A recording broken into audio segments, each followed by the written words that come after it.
Hello ಸ್ನೇಹಿತರೆ, ನಮಸ್ಕಾರ. ಇವತ್ತು ಬಂದ್ಬಿಟ್ಟು ನಾವು ನೋಡೋಣ months in a year. Months in a year ಇದರಲ್ಲಿ ನೋಡಿ, as per Kannada, the year starts from Chaitra masa. The year starts from Chaitra ಮಾಸ.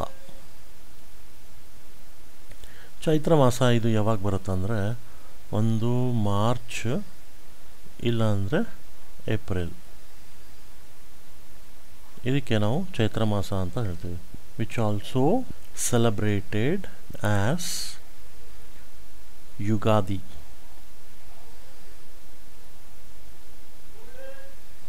ಯುಗಾದಿಗೆ ಇನ್ನೊಂದು ಹೇಳ್ತೀವಿ ನಾವು, ಉಗಾದಿ ಅಂತಲೂ ಹೇಳ್ತೀವಿ. ಉಗಾದಿ. ಓಕೆ, ಸೊ ನಾವು ನೋಡ್ತಾ ಹೋಗೋಣ. So months in a year ಇದು ನಾವು ನೋಡ್ತಾ ಹೋಗೋಣ. ಆಸ್ ಪರ್ ಕನ್ನಡ ಕ್ಯಾಲೆಂಡರ್ ನೋಡಿ, ಮಂತ್ಸ್ ಇನ್ ಎ ಇಯರ್ ನಾವು ಸ್ಟಾರ್ಟ್ ಮಾಡೋಣ. ಸೊ ಒಂದೇದು ಬಂದ್ಬಿಟ್ಟು ಯಾವುದು? ಏಪ್ರಿಲ್. APRIL. ಏಪ್ರಿಲ್.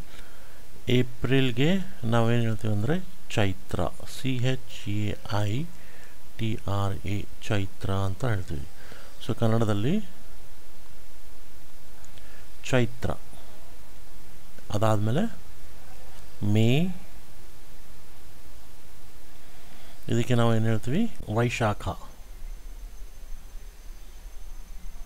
ವೈಶಾಖ ಕನ್ನಡದಲ್ಲಿ ವೈಶಾಖ. ಆಮೇಲೆ ಬರುತ್ತೆ ಜೂನ್. ಇದಕ್ಕೆ ನಾವು ಹೇಳ್ತೀವಿ ಜ್ಯೇಷ್ಠ. JESHTA, ಜ್ಯೇಷ್ಠ.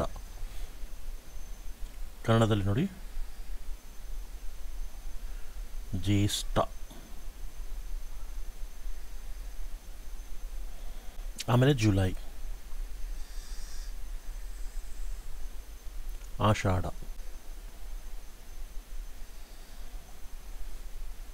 ಆಷಾಢ. ಆಷಾಢ. ಆಷಾಢ. ಆಮೇಲೆ ಯಾವ್ದು ಬರುತ್ತೆ? ಆಗಸ್ಟ್. AUGUST, August. ಆಗಸ್ಟ್ನ ನಾವೇನು ಹೇಳ್ತೀವಿ ಅಂದರೆ ಶ್ರಾವಣ. ಶ್ರಾವಣ. ಶ್ರಾವಣ. ಆಗಸ್ಟಲ್ಲಿ ಶ್ರಾವಣ. ಆಮೇಲೆ ಸೆಪ್ಟೆಂಬರ್. SEPTEMBER, September. ಸೆಪ್ಟೆಂಬರ್ನ ನಾವೇನು ಹೇಳ್ತೀವಿ ಅಂದರೆ ಭಾದ್ರಪದ. BHADRAPADA, ಭಾದ್ರಪದ. ಭಾದ್ರಪದ ಕನ್ನಡದಲ್ಲಿ ನೋಡಿ ಯಾವ ಥರ? ಭಾದ್ರಪದ. ಆಮೇಲೆ ಅಕ್ಟೋಬರ್. OCTOBER, October. ಅಕ್ಟೋಬರ್ನ ನಾವೇನು ಹೇಳ್ತೀವಿ ಅಂದರೆ ಆಶ್ವೀಜ. AASHVIJA, ಆಶ್ವೀಜ.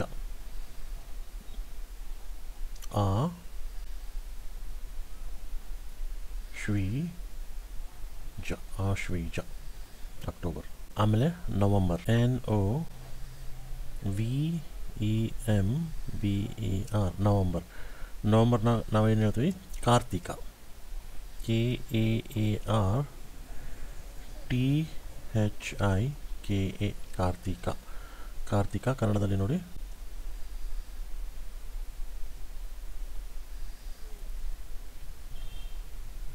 ಕಾರ್ತಿಕ. ನವಂಬರಲ್ಲಿ ಕಾರ್ತಿಕ. ಆಮೇಲೆ ಡಿಸೆಂಬರ್. DECEMBER, December. ಡಿಸೆಂಬರ್ದಲ್ಲಿ ಮಾರ್ಗಶಿರ. MARGASHIRA, ಮಾರ್ಗಶಿರ. ಮಾರ್ಗಶಿರ ನೋಡಿ ಯಾವ ಥರ ಬರಿತೀವಿ? ಮಾರ್ಗಶಿರ. ಆಮೇಲೆ ಜನವರಿ. ಜನವರಿ ನೋಡಿ JANUARY, ಜನವರಿ. ಜನವರಿಗೆ ನಾವೇನು ಹೇಳ್ತೀವಿ? ಪುಷ್ಯ. PUSHYA, ಪುಷ್ಯ. ಪುಷ್ಯ ನೋಡಿ ಕನ್ನಡದಲ್ಲಿ ಪುಷ್ಯ. ಆಮೇಲೆ ಫೆಬ್ರವರಿ. FEBRUARY, February. ಫೆಬ್ರವರಿ ಮಾಘ. MAGHE, ಮಾಘ. ಕನ್ನಡದಲ್ಲಿ ನೋಡಿ ಮಾಘ. ಆಮೇಲೆ ಮಾರ್ಚ್. MARCH, March. ಕನ್ನಡದಲ್ಲಿ ಫಾಲ್ಗುಣ. PHAALGUNA ಪಾಲ್ಗುಣ. ಕನ್ನಡದಲ್ಲಿ ನೋಡಿ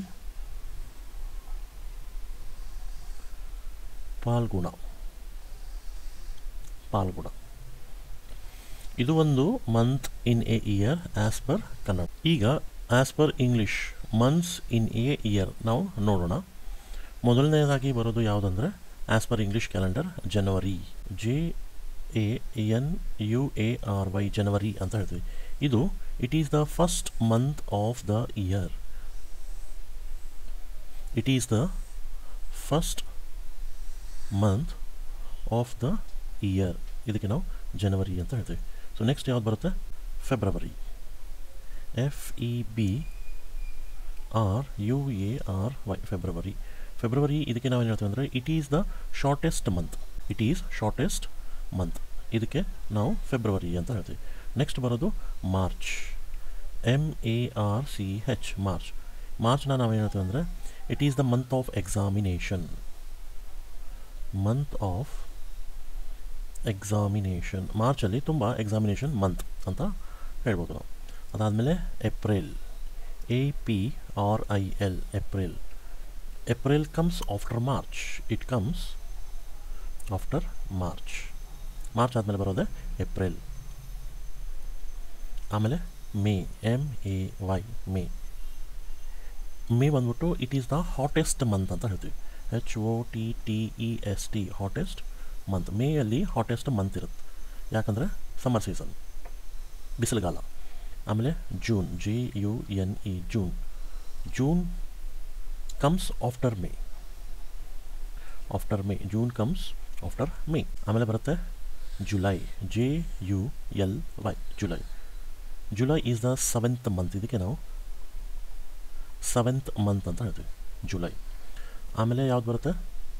ಆಗಸ್ಟ್, AUGUST ಆಗಸ್ಟ್. ಆಗಸ್ಟಲ್ಲಿ ನಮಗೇನು ಬರುತ್ತೆ ಅಂದರೆ independence day comes in August.